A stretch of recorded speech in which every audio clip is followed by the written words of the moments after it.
दोस्तों, स्वागत है हमारे YouTube चैनल यूनिवर्सल नॉलेज में। आज हम बात करने वाले हैं हिंदी के टेक्स्ट बुक की लेसन फर्स्ट की। आज हम देखेंगे जिसका नाम है बातचीत।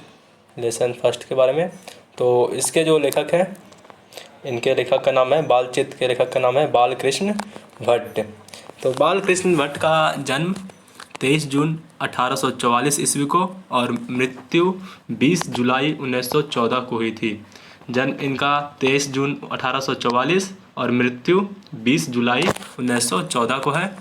इनका निवास स्थल इलाहाबाद उत्तर प्रदेश को बताया गया है। इनका जो निवास स्थल है इलाहाबाद उत्तर प्रदेश बताया गया है। इनकी माता का नाम पवंती देवी और पिता का नाम बेनी प्रसाद भट्ट है। उनकी माता का नाम पवंती देवी है और पिता का नाम बेनी प्रसाद भट्ट है। तो फिर से देखते हैं इधर बातचीत के लेखक हुए बालकृष्ण भट्ट, जिनका जन्म 23 जून 1844 ईस्वी को, निधन 20 जुलाई 1914 को, और इनका जो निवास स्थल है इलाहाबाद उत्तर प्रदेश।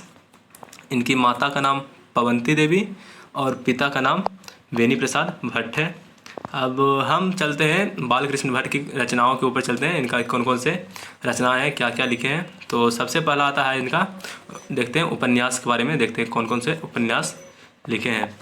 तो इनके उपन्यास में सबसे पहला नाम आता है रहस्य कथा, नतुन ब्रह्मचारी, 100 अजान एक सुजान, गुप्त बैरी, रसातल यात्रा, उचित दक्षिणा, हमारी घड़ी, सद्भाव का अभाव।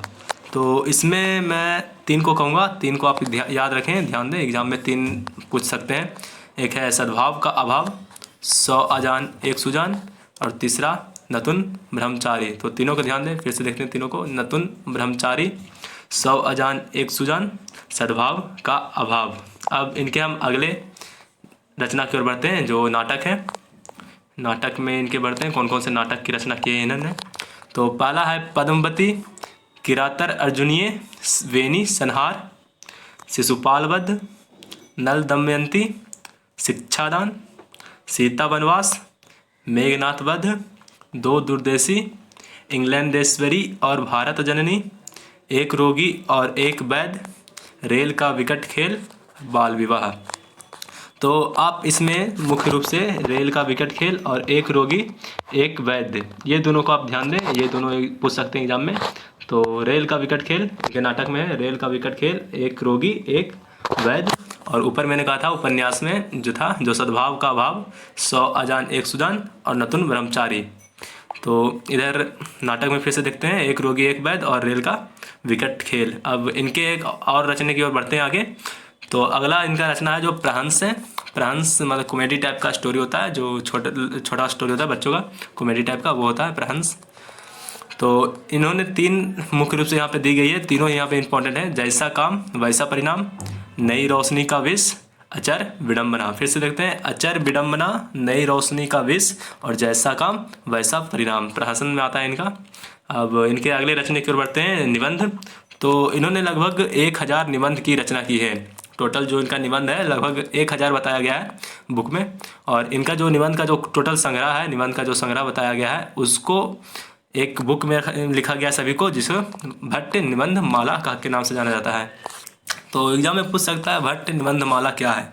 तो भट्ट निबंध माला है जो भट्ट जी के निबंधों का संग्रह है लगभग, जिसमें 1000 निबंध है, 1000 निबंध है लगभग। अब हम बढ़ते हैं अपने,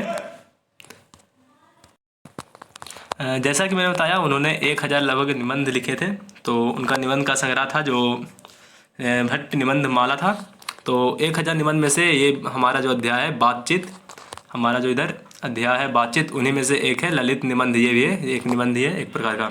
तो एग्जाम में ये पूछता है बातचीत क्या है, तो एक प्रकार का निबंध है, ललित निबंध जिसको कहते हैं, ये याद रखेंगे हम लोग। अब भट्ट जी के बारे में कुछ बातें कर लेते हैं।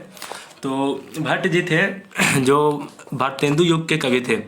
भारतेंदु युग को कवि इन्हें कहा जाता है, भारतेंदु युग, जिस इनके समय में भारतेंदु थे। और हम जानते हैं कि हिंदी का आधुनिक हिंदी के जो पितामह है कौन है, भारतेंदु ही हैं। तो ये इन्हें आधुनिक हिंदी के पिता माना जाता है भारतेंदु को। तो इसलिए ये कभी कभी आधुनिक युग के कवि के नाम से भी जाने जाते हैं। तो मतलब भट्ट जी के बारे में पूछेगा कौन युग के कवि हैं, तो भारतेंदु युग भी हो सकते हैं और आधुनिक युग, ये दोनों हो सकते हैं, दोनों हम याद रखेंगे। अब इनके बारे में और कुछ जानते हैं। तो 1886 ईस्वी में श्रीनिवास दास ने एक संयोजिता स्वयंवर नाम की रचना की थी। एक बुक लिखा था श्रीनिवास दास ने, संयोजिता स्वयंवर। तो उनमें कुछ उनको बालकृष्ण भट्ट को कुछ गलत लगा, तो उन्होंने उसका विरोध किया था, खुलकर विरोध किया था। पूछा था एक बार ऑब्जेक्टिव में, ये ध्यान देंगे। संयोजिता स्वयंवर किनकी रचना है, तो श्रीनिवास दास की, और इनका विरोध किए थे बालकृष्ण भट्ट ने। और आगे देखते हैं, हम थोड़ी बातचीत हम कर लेते हैं, बातचीत के ऊपर थोड़ी बातचीत कर लेते हैं। ये इस अध्याय के ऊपर बातचीत है क्या। तो जैसा कि मैंने बताया, ये बातचीत एक प्रकार का निबंध है, इस एक प्रकार का निबंध है जिसमें बताया गया है कि किस प्रकार से बातचीत की शैली क्या होती है, बातचीत करने का सही तरीका, भाषण देने का क्या तरीका होता है। और इतना ही नहीं, इसमें ये भी बताया गया है जैसे जब दो छात्र बात करें तो वो पढ़ाई लिखाई के बारे में बात करेंगे, और जब दो बुजुर्ग लेडी जब बात करें तो अपने घर में लड़ाई झगड़े के बारे में, सास बहू के बारे में बात करेगी, और जब दो बुजुर्ग बात करें तो वो इधर उधर की बातें करते हैं, और जब जैसे कोई दो युवा बात करें आपस में तो वो रोजगार के संबंधित बात करते हैं। और देखा जाए तो जब दो लड़कियां बात करती है तो वो अपने में, मतलब इसी प्रकार से बताया गया है क्या का बातचीत के बारे में होता है जो। और इस स्टोरी में विदेशी राइटर बातचीत के ऊपर विदेशी राइटर के मत को रखा गया है। तो इनमें से एक पहला नाम आता है एडिसन। तो एडिसन का, इनके बातचीत का क्या मत था, एडिसन के बारे में जानते हैं। एडिसन के मतलब क्या विचार थे इनके बातचीत के ऊपर। तो इन्होंने कहा था कि असल बातचीत सिर्फ दो व्यक्तियों के बीच हो सकती है। मतलब एडिसन का मानना था कि जो सही रूप से जो बातचीत होता है, जो बातचीत का मतलब होना चाहिए, वो सिर्फ दो व्यक्ति के बीच होगा। यदि दो से अधिक हो जाएंगे तो वो बातचीत ना रहकर कुछ और में बदल जाती है। तो ये असल बातचीत के बारे में बताए थे। और दूसरा नाम आता है वेनी जॉनसन को। इन्होंने भी अच्छा अपना मत दिया था बातचीत के ऊपर। तो इन्होंने कहा था कि जो बोलने के से ही मनुष्य का साक्षात्कार होता है। मतलब बोलने के तरीके से ही मनुष्य अपने विचार भावना, मतलब उसका क्या स्वभाव को प्रकट करता है दूसरे के सामने। तो आप भी अच्छे से सभी के सामने बोलिए। और इसमें एक और ही जिक्र किया गया है रविंस क्रूसो के बारे में, जो कि एक जंगल में रहने वाले व्यक्ति थे। वो जंगल में जीव जंतु के साथ रहते थे और घने जंगल में रहते थे। तो वो आदमी के संपर्क से बिल्कुल ही दूर रहते थे। तो पूरे 16 साल बाद उन्होंने मनुष्य का कोई वॉइस सुना। 16 साल बाद, वो मनुष्य का नाम था फ्राइडे। तो फ्राइडे के मुंह से 16 साल बाद इन्होंने, रविंस क्रूसो ने कुछ बात सुना था मनुष्य की। तो उन्हें बहुत ही अच्छा फील हुआ था। देख लेते हैं, कुछ ऑब्जेक्टिव देख लेते हैं बातचीत के ऊपर। तो इसका पहले बातचीत है, इसके लेखक हैं बालकृष्ण भट्ट। ये तो आना चाहिए, इस कन्फर्म आना चाहिए आपको। तो बालकृष्ण भट्ट की रचना बातचीत क्या है, पहला क्वेश्चन है। बालकृष्ण भट्ट की रचना बातचीत क्या है। तो ये निबंध का एक टाइप है। तो वो भी कैसा निबंध, ललित निबंध है इसका, ये ललित निबंध है ये। अब बढ़ते हैं अगले क्वेश्चन की ओर। तो दूसरा क्वेश्चन है, बालकृष्ण भट्ट किस काल के रचनाकार हैं। तो मैंने बताया था वो भारतेंदु के समय के काल थे, उसके कवि थे, और भारतेंदु आधुनिक काल के हैं। तो इसका जो राइट आंसर होगा, जो डी होगा, आधुनिक काल के। और अगले क्वेश्चन में, बातचीत शीर्षक निबंध के निबंधकार कौन है। तो इसके राइटर को पूछ रहे हैं। तो इनका राइटर तो आप जानते हैं, बालकृष्ण भट्ट। इनका जो राइटर है, जो बालकृष्ण भट्ट हैं। चौथे क्वेश्चन की ओर बढ़ते हैं हम। तो बातचीत के माध्यम से बालकृष्ण भट्ट क्या बतलाना चाहते हैं। तो बातचीत के माध्यम से वो बातचीत की शैली को मुख्य रूप से बतलाना चाहते हैं। बातचीत की क्या शैली होनी चाहिए, इस बारे में बतलाना चाहते हैं। तो और बालकृष्ण भट्ट ने मोटा मोटी कुल कितने निबंध को लिखा था। बालकृष्ण भट्ट ने मोटा मोटी कुल कितने निबंध को लिखा था। तो 1000 के आसपास लिखे थे। ये अप्रॉक्सीमेट है, इसका कोई मतलब सब सही नहीं बताया गया इसका। तो 1000 इसका राइट आंसर होगा। छठा क्वेश्चन है, वाक शक्ति के अभाव में मनुष्य क्या नहीं कर पाता। तो वाक शक्ति के अभाव में मनुष्य चल नहीं पाता, ये गलत है। क्या खा नहीं पाता, ये भी गलत है। क्या पढ़ नहीं पाता, यदि वाक की शक्ति नहीं होती तो हम पढ़ते कहाँ से, तो वो देख नहीं पाता। यहाँ पर देखने का मतलब है सच्चाई, अच्छाई जो होता है, बुराई होता है, वो देखने का मतलब है यहाँ पे वाक शक्ति के मदद से। 7वां क्वेश्चन है, बाल कृष्ण भट्ट किस युग के निबंधकार थे, तो ये भरतेंदु युग के, मैंने बताया था आपको, भरतेंदु युग के। और संवाद का सबसे महत्वपूर्ण क्या है, संवाद में मतलब सबसे महत्वपूर्ण क्या है, तो तर्क। तर्क को क्या करेंगे, संवाद करते समय तो हम खुला बात करते हैं। जिज्ञासा, ये भी नहीं, तर्क भी नहीं। प्रवाह, पूर्ण भाषा, जरूरी नहीं, हम लोग तो बातचीत में दोस्तों के बीच तो अपना जैसा भाषा चलता है लोकल भाषा वही इस्तेमाल करते हैं। तो इसमें आत्मीयता मतलब कॉन्फिडेंस, मतलब कहीं आप भाषण देने गए तो वहाँ पर आपको आपका कॉन्फिडेंस देखा जाता है, कैसा आपका कॉन्फिडेंस लेवल है जो, तो वह संवादचित के लिए आत्मीयता जरूरी है। अब आते हैं अपने अगले क्वेश्चन की ओर। अगला क्वेश्चन है, बाल कृष्ण भट्ट का जन्म कब हुआ था, तो बाल कृष्ण भट्ट का जन्म 23 जून 1844। हाँ, 23 जून 1844, ऑप्शन नंबर डी होगा इसका राइट आंसर। अशिक्षित लोग का बातचीत को क्या कहते हैं, तो अशिक्षित लोग को बातचीत होता है जो बात कही कहा जाता है, ये बुक के अंदर है, आपको स्टोरी पढ़ेंगे तब आपको पता चलेगा। इसका जो बात कही होता है मतलब बात कही जो, मतलब जब बातचीत करते हैं तो वो इसका कमेंट करता है, वो उस पर कमेंट करता है, ऐसे ही बात कर जाते हैं, तो उसे कहते हैं बात कही। अब अगले क्वेश्चन की ओर, कौन सी रचना बाल कृष्ण भट्ट की नहीं है, तो नतुन ब्रह्मचारी, ये उनका उपन्यास था, मैंने आपको बताया था 3 उपन्यास को याद करने के लिए। नतुन ब्रह्मचारी, 100 अजान एक सुजान, सद्भाव का अभाव, ये तीनों उनका उपन्यास है। तो कौन नहीं है, गुरु परीक्षा, ये इसका राइट आंसर है, ऑप्शन नंबर डी। कौन नहीं है तो डी होगा इसका। अब डी होगा। अब इनमें कौन सा रचना बाल कृष्ण भट्ट की है, तो कौन सा रचना बाल कृष्ण भट्ट की है, कछुआ भ्रमण, नहीं हमने देखा नहीं देखा था इसको, तो इसका ये है रेल का विकट खेल, ये नाटक में था, नाटक में, हाँ नाटक में था ये, रेल का विकट खेल बाल कृष्ण भट्ट की रचना है, नाटक है। अब क्वेश्चन नंबर 13, बाल कृष्ण भट्ट का निवास स्थल कहाँ है, तो इनका निवास स्थल UP Allahabad, Uttar Pradesh, Allahabad, option number D, Allahabad Uttar Pradesh इनका निवास स्थल है।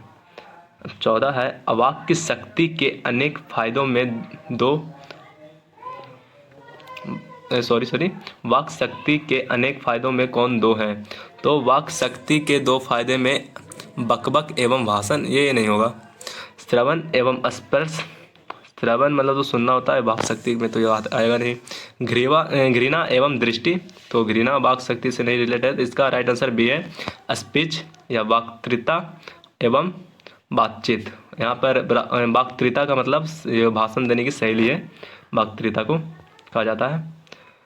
अब अगला क्वेश्चन की ओर बढ़ते हैं हम, बाल कृष्ण के प्रहंसन का नाम बताइए, तो इनमें से बहुत 3 थे, इनमें 3 थे, ये कौन कौन थे इसमें, इनमें 3 थे, जैसा काम वैसा परिणाम ये था, आचार विडम्बना लास्ट में था ये, अरे नई रोशनी का वेश, ये तीनों होगा यहाँ पे।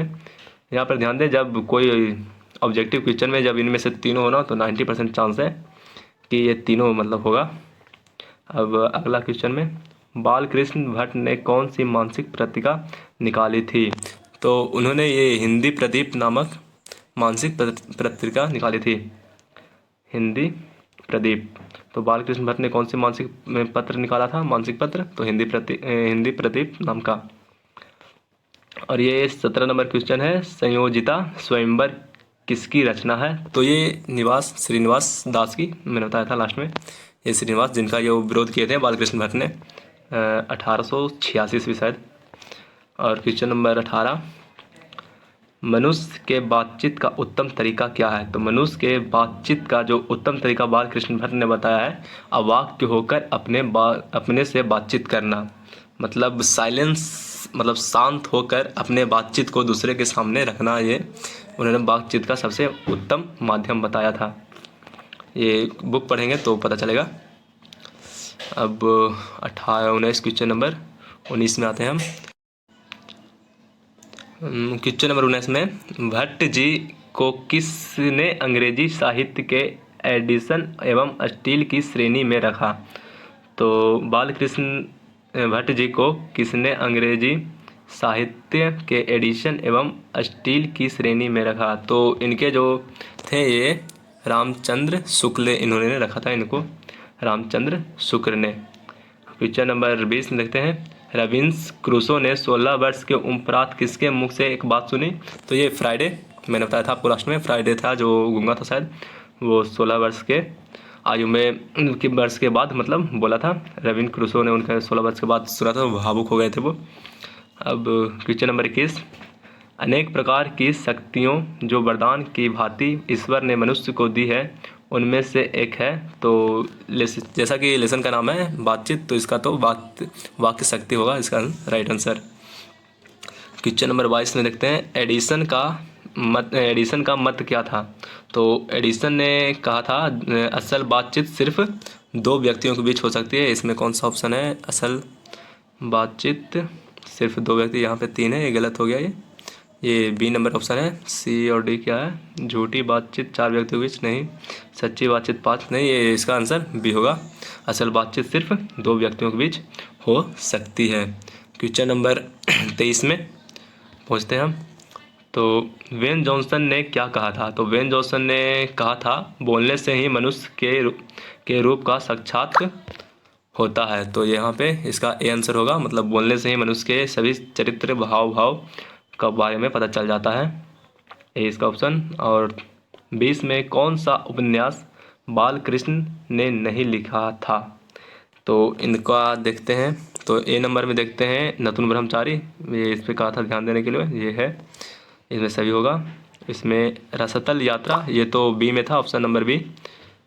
और हमारी घड़ी और सद्भाव का अभाव, ये भी था, इसका मतलब ये राइट आंसर इसका जो होगा ये बी होगा, इसका राइट आंसर बी होगा, जो बालकृष्ण भट्ट ने नहीं लिखी थी।